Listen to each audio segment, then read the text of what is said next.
back in the days of the Holy Roman Empire.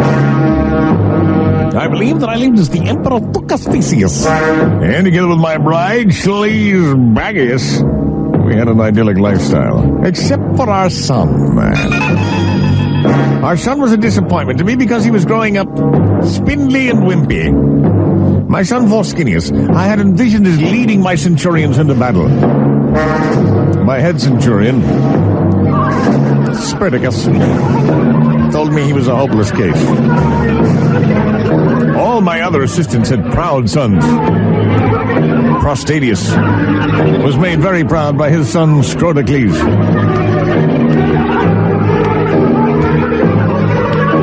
But I always felt like I'd been shortchanged. Even Snodicus had a bold son, Testicules. Sons that made their fathers proud! And who did I have? Oh, Skydius! I vowed that he would learn the art of battling with a broadsword. I told him that if he learned, I would give him his choice of wenches. His ears perked up. I said, Volskinius, if you make me proud, I will take you into my harem. Choose Fallopia if you want. Slutica if you'd like something a tad zesty.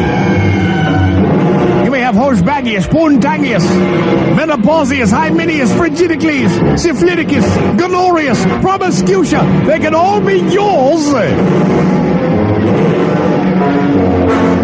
if you learn battling with the broadsword.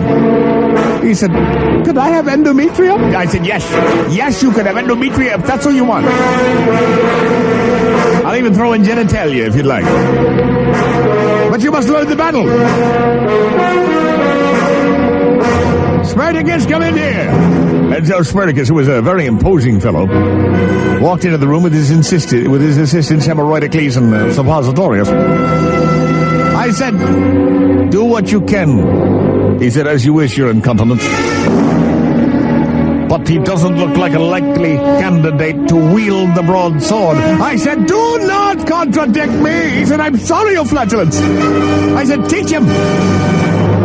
And sure enough, Spartacus said, all right, let's give him an easy opponent to start with. Pubicles, pick up a sword. And so I watched as Pubicles and my son Volskinius faced each other. He said, Circumcisius, you run the clock. We'll give them 60 seconds. Ejaculus will be the judge. Orgasmocles, you watch as an impartial observer. And so they circled each other, both weighing each other.